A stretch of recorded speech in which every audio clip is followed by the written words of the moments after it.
Hello，大家好，我係 Patrick。咁今日想介紹我哋其中一隻咧最好嘅產品，就係一個床墊床褥下邊一個 sensor。有咩用咧？就可以測到咧，就係用家啦，或者老人家嘅心跳啦、呼吸啦、喐動得好唔好啦，同埋會唔會離開張床，離開咗幾耐啦，可以睇佢每日嘅狀況啦，每個星期嘅狀況同埋每個月嘅狀況，從中咧去 monitor 到佢嘅身體狀況，亦都有 alert 嘅系統嚟嘅。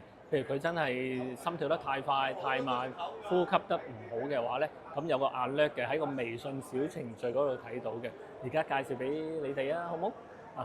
成張墊咧就係呢個 size 嘅，其實有唔同嘅 size。呢張係70 cm 嘅，就好適合單人床嘅。咁擺就係擺個心口呢個位嗰度啦，打橫擺啦，擺高啲低啲都可以，因為咧佢係用光纖嘅方法去攞信息嘅，咁啊比較安全啲。譬如你有心臟起搏器喺裡面都唔怕嘅。咁可以做到啲咩咧？咁上面呢個會睇到啦。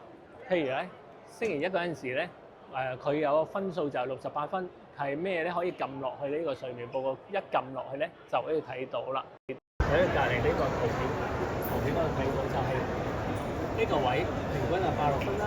咁佢幾點鐘開始瞓覺咧？就半夜12點開始瞓。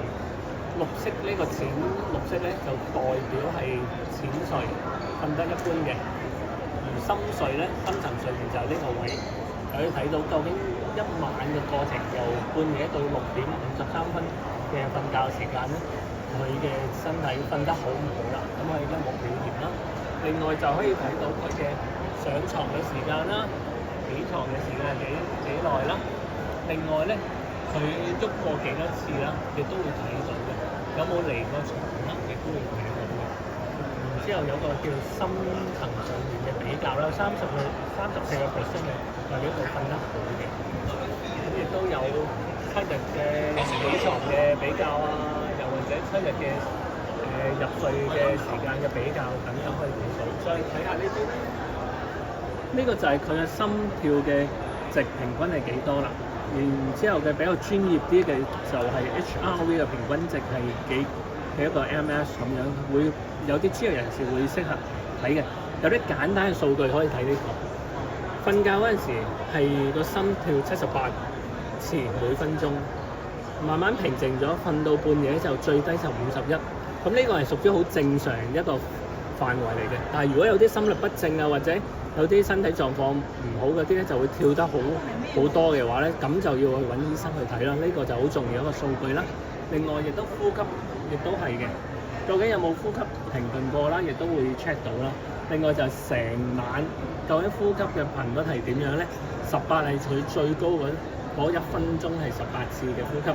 最低咧就係5點幾嗰陣時咧就係11次，咁呢個亦都係啦，停頓嘅時間亦都會反映到出嚟嘅，咁亦都係幫助到一個人睇下佢健唔健康咯。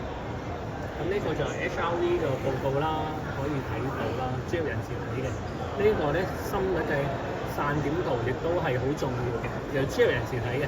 我哋一般就係咁嘅樣嘅，如果啲心率有問題嗰啲咧，就會一朵花啊，唔同嘅位散佈得好唔平均嘅，咁亦都要揾醫生去睇咯。咁最後咧就係呢個呼吸停頓呢個位啦。